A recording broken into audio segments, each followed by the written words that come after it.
Hello and welcome to After Scientology, Straight Up and Vertical, the weekly show where Tony Ortega and I get together and go over the week's events in the world of Scientology as covered on Tony's Substack. Hey, Tony. Hey, Chris. How was your week overall? Busy. Yeah, me too. There was a lot going on.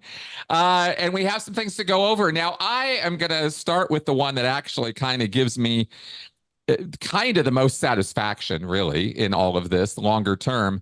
It seems that the ideal orgs you've noted, all these openings, these release dates, Paris, Austin, it's all coming.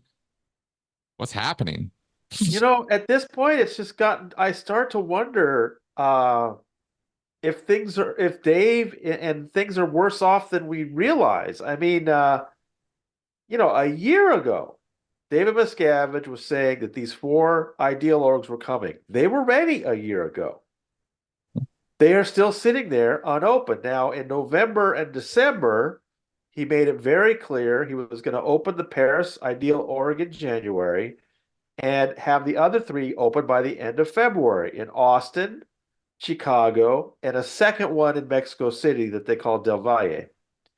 So we've been keeping an eye on them, and they just don't look any closer to being open today than they were in November when he said that. So, for example, the folks in Austin keep taking out permits, like they're going to shut the streets down.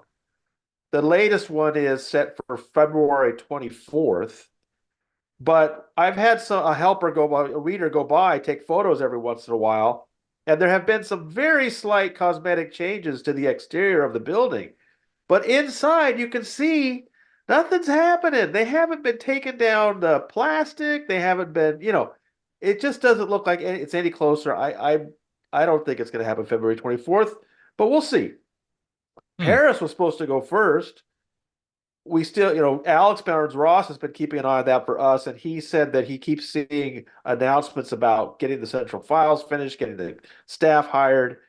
But, again, we don't see any action about getting it open. And then Chicago looks exactly the same as it has for the past 2 years. No change at all in the, ratty looking exterior.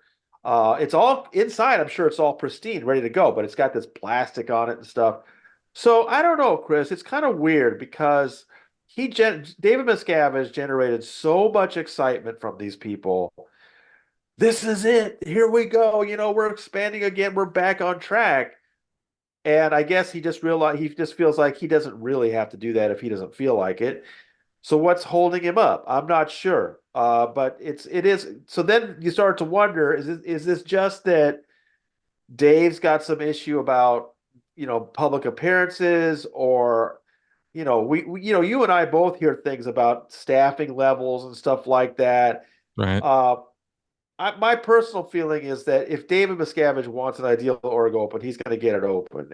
And some of these complaints you hear about getting staffing and stuff, I don't think that would keep him from doing it. So, what's going on? Why can't he open these things? They're ready to go. What do you think, Chris? I think what you mentioned at the very get-go, right? That maybe things are worse than we think. I have my eye on that, and I've had my eye on that for some time. So let me say this is I've said for some time now that if once we're gonna start seeing Scientology collapse, you're gonna see it in the outer orgs first. You're gonna see it in these city level churches first. They're gonna start closing. Now, not opening is not exactly the same as closing, but you know what? If it's expanding and now it's like contracting, right? Maybe we're at that point. Now, I'm not going to say we're at that point, but this is telling that the guy in charge for a very long time now has been saying these churches are going to open. They've been sitting there, and Austin's even renovated. It's not like they're waiting on Right. construction or something. It's Yeah, these internally cities created, these cities have places that are done. They're ready to go. But right? there are other cities where they've bought the property, they've moved into temporary places, and they're in even worse shape. Patty Boyer this week volunteered. She lives in Connecticut. She went up to Boston. She wanted to see what the situation was in Boston. The Boston org, not ideal, the original Boston org, had a fabulous building, fabulous, beautiful building, great location. They sold that because they wanted to get an ideal org. The first thing they did was they bought this really beautiful hotel, classic old style hotel called Hotel Alexandra. They held on to that for years, and they moved to a temporary office in Quincy. And that hotel proved not to be big enough or something, or it was going to take too much renovation. They sold that. Then they bought this ugly business park looking monstrosity just off the interstate in a Boston suburb with a frontage road, a kind of place no one will ever accidentally walk by there and get drawn in ever. Right. Right? It's the absolute worst location if you want people just to drop by. Yep. A mile away is their temporary org. They moved it from Quincy to this Alston suburb. It's called Alston. And Patty visited it, and you can tell it's just dead. There's a few people. She estimated there were like 8 people in there. But I mean, there's no that ideal org building is nowhere close to even being renovated. So it's going to be years that they're in this crappy second floor temporary spot. I mean, David Miscavige is doing an amazing job just decimating these orgs. Yes. Yes, that's exactly where I was going. Exactly. Because that this whole plan, this entire facade of build it and they will come is collapsing right in front of us. I mean, that's basically what I see happening. And and again, I just can't not mention the metaphor. I go down to Austin, and where are they located? In a strip mall across from a cemetery, a graveyard. That's what they're looking out on every day down in Austin right now. The actual staff where they're working. That's Scientology, right? It's just so dead. It's so dead. So I'm thinking that these lack of openings is because of internally created problems that even David Miscavige's yelling and screaming and beatings can't overcome. And that says something, right? Because if he's saying at these events on a stage, this is going to happen, I can't even begin to describe to you how many sleepless hours by how many people have been put in to make those words a reality. People are not going to bed. People are not having time off. People are not seeing their families because of those words. Right. And it's still not coming off. So at the New Year's event, he had announced Paris at the IAS in November. But then at the New Year's event in Los Angeles is when he talked about Austin, Chicago, and Mexico City. And he had their staffs there. They all had their spiffy uniforms on. They were all in a group. They were all like standing like, we're there. We're going to kick some ass. I mean, that's amazing to me that he would go to that length to get them all whipped up and then just nothing happens. It's mind-boggling. And I'm sure once we do find out what happened, it will surprise us because eventually we will get the skinny. I mean, it might be something just simple as that he's still worried about getting served a lawsuit and he doesn't want to go into public. And, but on the other hand, they strictly control access to those things. It would be really hard for a process server to get near him at one of those events. But you never know. He still might be worried about that. Who knows? It's true, especially given other things we're going to cover this week. So let's go ahead and get into that. And in fact, Miscavige playing the whack-a-mole subpoena game, the JD lawsuits. You said 2 hurdles on those things. What are this when you're writing? So Jane Doe one is her lawsuit, not hers alone, not the one where the Jane Does are all suing Danny Masterson. Jane Doe one on her own is suing Scientology, David Miscavige, and Gavin Potter, the Sea Org recruiter that she was married to. It's a forced marriage lawsuit. And this week, she's got 2 big things coming up. This week was trying to get David Miscavige formally served and named a defendant. The other defendants have accepted service. Okay, Church of Scientology International, Gavin Potter, etc.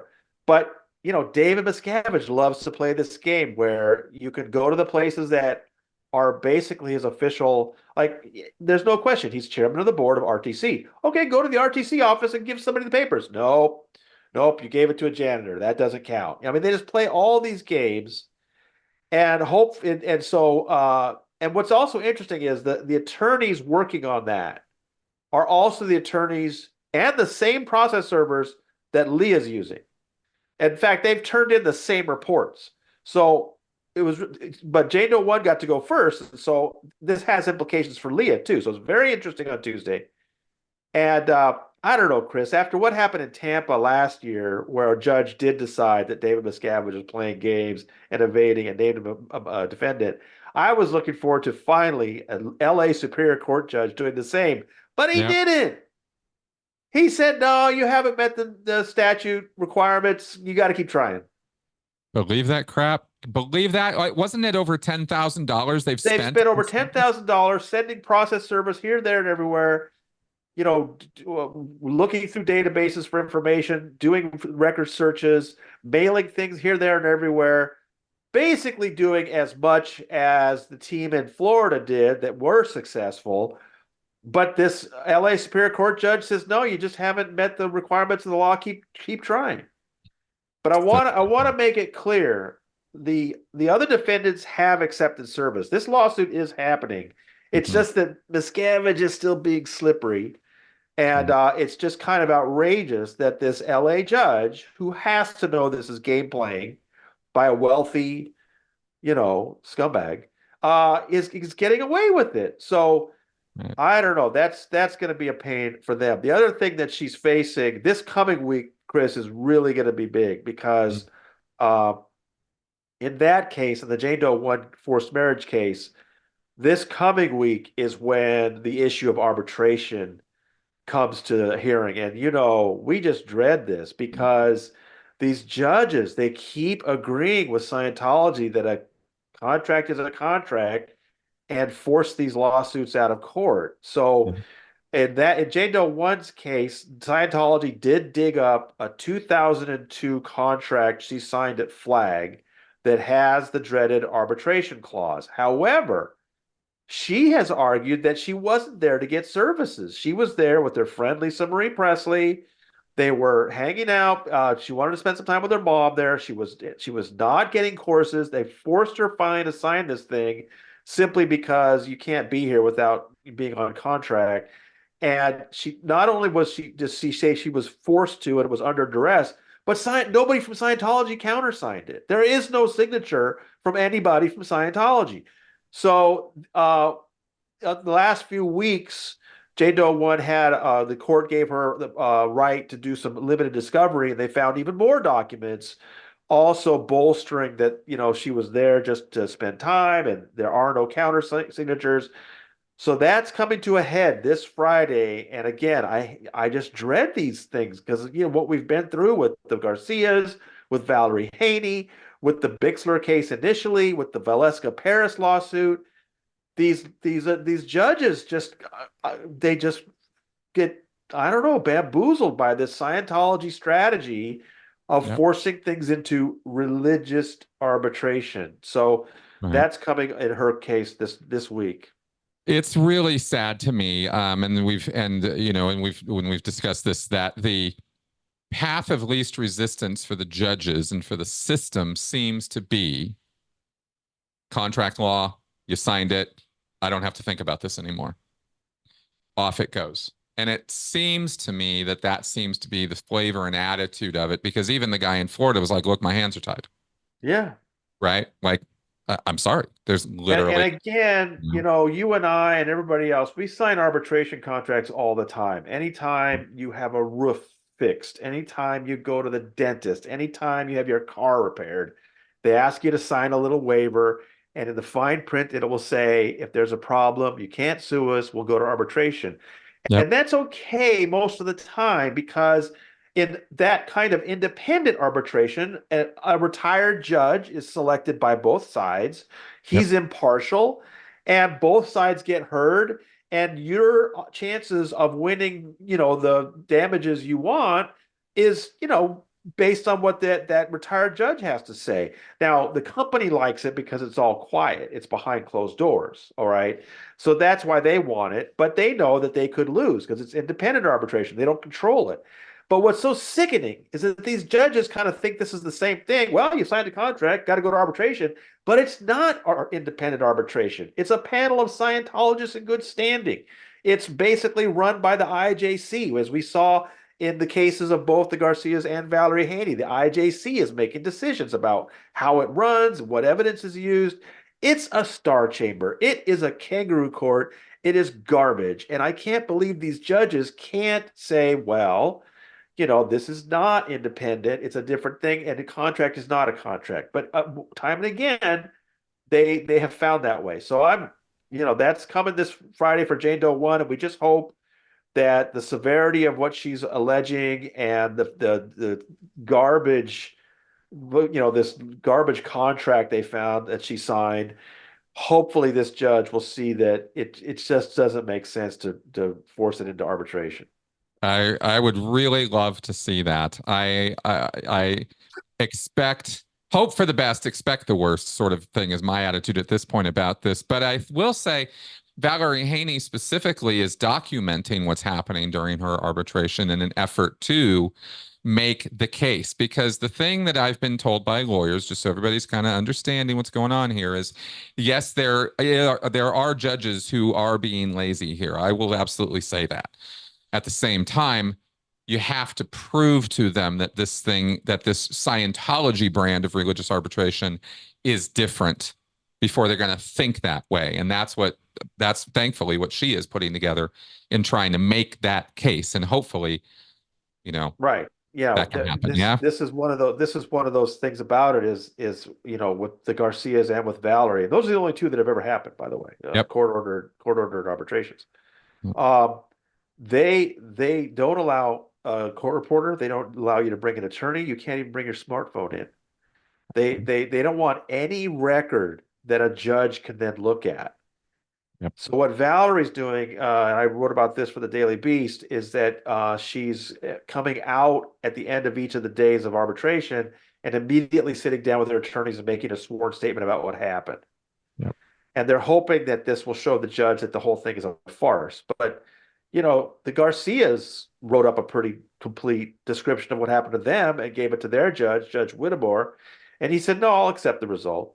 And then they appealed that, and the 11th Circuit said, "No, this is fine." So it's just so infuriating that these judges can't see how unfair this situation is. Agreed. 100% agreed.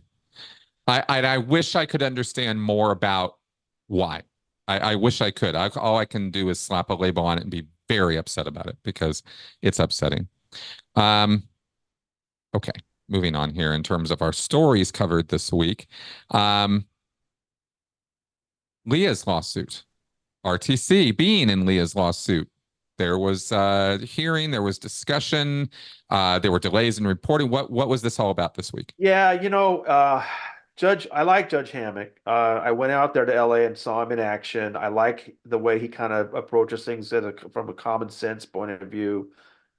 And he had a great tentative ruling this week suggesting that the declarations submitted by Mike Rinder and Claire Headley were sufficient. They alleged enough about RTC so that Leah was going to be able to keep RTC in the lawsuit.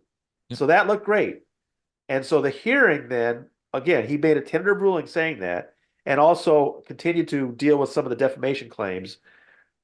And it looked like a good tentative ruling. I mean, she's lost some stuff from her defamation claims that Scientology wanted out, but he's kept in the most important claims about stalking, harassment, tortious interference, and then he's keeping in RTC. So it was I would say on balance, it was a very favorable ruling for Leah. But once again, they got into court, had a hearing. Scientology's attorneys apparently did a little, song and dance, and he didn't rule. And he's put it off again. Now, again, this week, this is going to be a huge week. This week, maybe he's going to come up with a ruling on that. I don't know. But they've got another issue they got to deal with in Leah's lawsuit. This week, she's dealing with whether or not she's done enough to serve David Miscavige. Now, I'm told that by somebody that was in the hearing this week that the judge did make some references to how kind of ridiculous it was that Scientology's got all these attorneys who are trying to keep him out. At some point, it gets a little ridiculous. That's what I was looking forward to. Is at some point Judge Hammock's going to say, common sense says, you're being sued, you have been notified, you have been served, you are defended, right? Yep. He made noises like that last week, and I guess some people were claiming publicly that he had made Miscavige a defendant. That hasn't happened yet. That's this week is the hearing. Yep. And but now that Judge Broadbelt has in Jane Doe 1's case say, no, you haven't done enough to serve him. A reporter friend of mine at the LA court said, I think Judge Hammock's pretty much going to have to do the same thing because it's the same law and basically the same kind of case. So that's going to be interesting this week to see if Hammock follows up on what he said earlier, that he felt the whole thing was kind of ridiculous, or if he, like Judge Broadbelt, is going to say, sorry, Leah, you got to keep trying to find the guy. So That will be. those two things may happen this week in his court. He may finally rule on the motion to strike and keeping RTC in, and he may finally rule on David Miscavige being defended. Or this is Judge Hammock. He may say, I'm still taking it under submission and I don't have a ruling yet. Right. We'll have to see what happens. All right. I wish, obviously, we all want him to go, hey, come on, knock off the silly games. And, where's Miscavige Waldo thing here? And, you've been served. I don't know what pressures exist internally or legally to make him have to follow suit to what Broadbent said, but, I just don't know. But I mean, you can imagine a situation where Broadbelt is telling Jane Doe 1, you have not done enough to serve Dave. Yep. And then the next week, Judge Hammock, using the exact same process server reports. Right. They're sharing the same process servers, the process server reports, using the same exact documents. Judge Hammock say, yeah, Leah, you've done enough. That would be weird. That would be That'd be weird. wild, wouldn't it? That's possible. And then there's one other thing going on this week, Chris, that we should know about. And actually, it's the first one on Tuesday in the Bixler case. That's the lawsuit by Danny Masters' victims, all the Jane Does suing Scientology and Danny. Their motion to strike anti-SLAPP is coming up on Tuesday. And they've been submitting some really interesting declarations that I've been publishing, showing all the allegations of harassment and stuff that these women have been through. And this is essentially Scientology trying to derail that case by claiming that they had nothing to do with any of this harassment. So that's Tuesday. And it's interesting because the Bixler plaintiffs have already filed a new complaint with an additional victim and racketeering charges. Remember, we've talked about that. Right. They want to declare Scientology a criminal enterprise, but the judge isn't going to wrestle with that and decide whether they can submit that for another 2 weeks. So this will be an interesting hurdle they have to get over Tuesday to see whether Scientology is able to, harm this lawsuit at this level or not. So 3 big hearings this week: the Bixler case with their motion to strike, Leah with serving David Miscavige, and then Jane Doe 1 on Friday, arbitration. I mean, wow, what a week of litigation in Scientology this week in LA. Damn, man. Listen, I'm just gonna say, I for one, right, even as close as I am to all this, I am really glad you were keeping track of all this stuff because it is a real headache trying to keep all this stuff straight. So, thank you for your service. And I can't even be there this week. That's what drives me crazy. But thankfully, we have some other folks out there that keep us up on what's going on. So hopefully, we'll have some good reports on that. Excellent. Okay, good. Watching for those. All right, 2 last things. Number one is another thing you got to report on this week, and I don't, my 10-year anniversary. As a YouTuber, as a Scientology, out there loud and proud, and you published something I wrote about that, which was let me just tell folks a little bit of the backstory. Is that day before Christmas, I got to publish the latest list of the big donors. People that have donated $1 million or more to the Church of Scientology that reached that status this past year and that were celebrated at the Patrons Ball in England.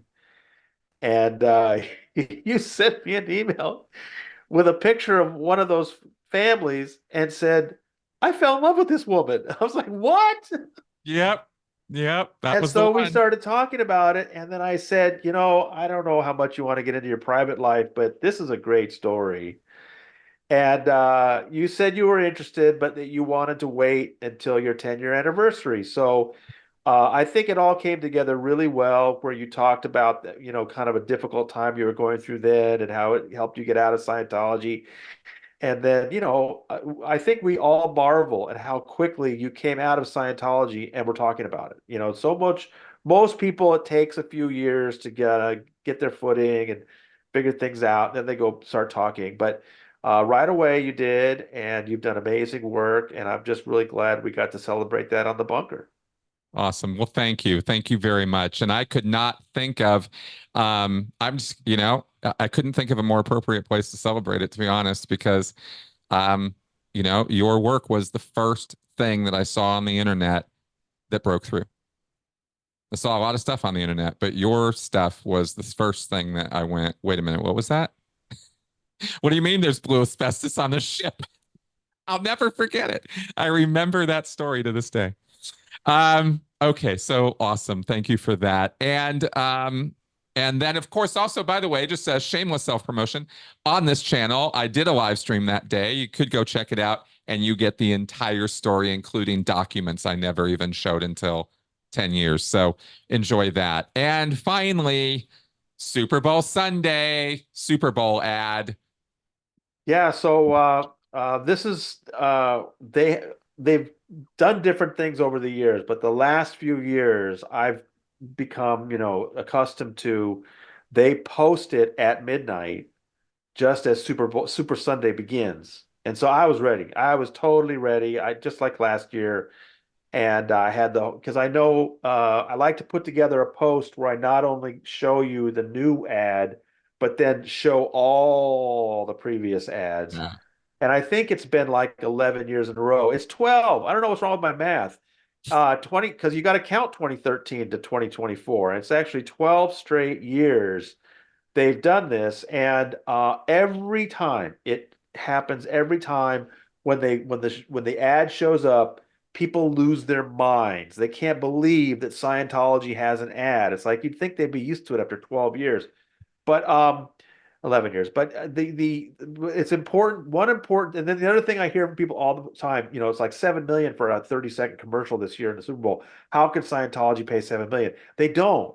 What's important to keep in mind is in that 3.5 hour Super Bowl broadcast, this year it's CBS broadcasting. So CBS has various commercial breaks on a national level. And yeah, if you want to put a 30-second ad in one of those national spots, it's going to cost you $7 million.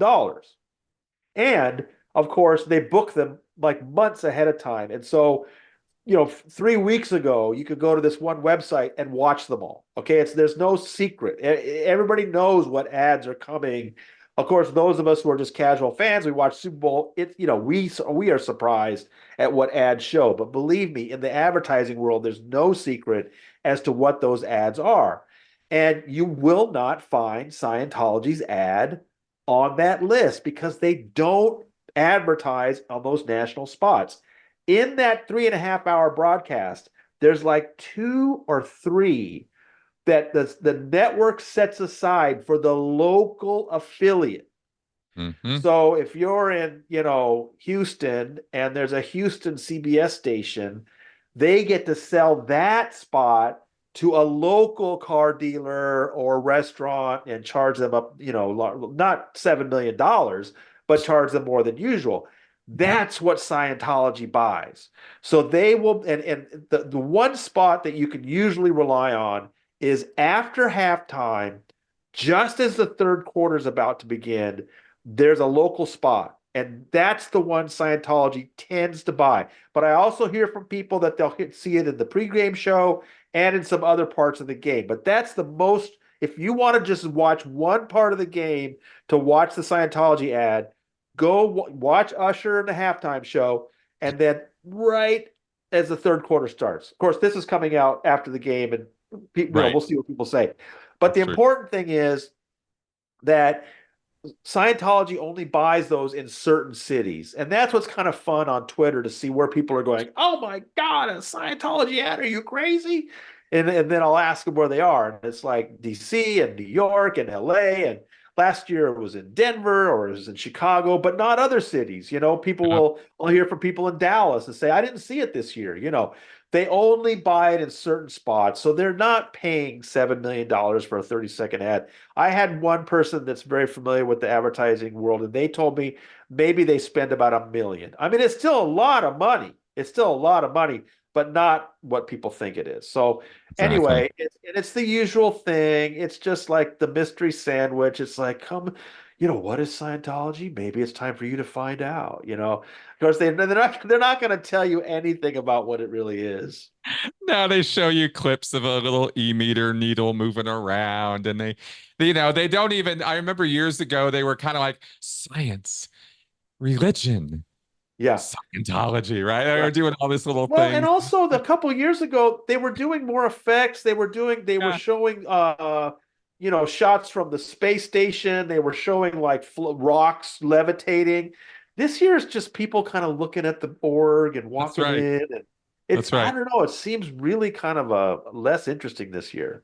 Yeah, very, very emotional based and very happy, and everybody's happy here, don't you see? And it's that kind of a thing. And curious, aren't you curious? Because there's so much to know if you'll just come into our special, Wondertorium. Anyway, it's all rather silly. So yeah, watch for that. Okay, and that was our news wrap up for the week in the world of Scientology. Lots coming up as we talked Oh, about. this week, Yeah. this week is just going to be crazy, Chris, with Mm. these hearings on Tuesday, Wednesday, and Friday. And I'll just be doing my best to keep up. So we'll have plenty to talk about on the weekend. Excellent. Okay, guys. Well, stay tuned. And anyway, thanks for coming around and watching. Make sure you subscribe to Tony's Substack, address right there on the screen. Get your daily notifications so you're in the loop, just like us, on what's going on. And we'll give you the wrap up at the end of the week. And on that happy note, see you guys next week. Bye bye.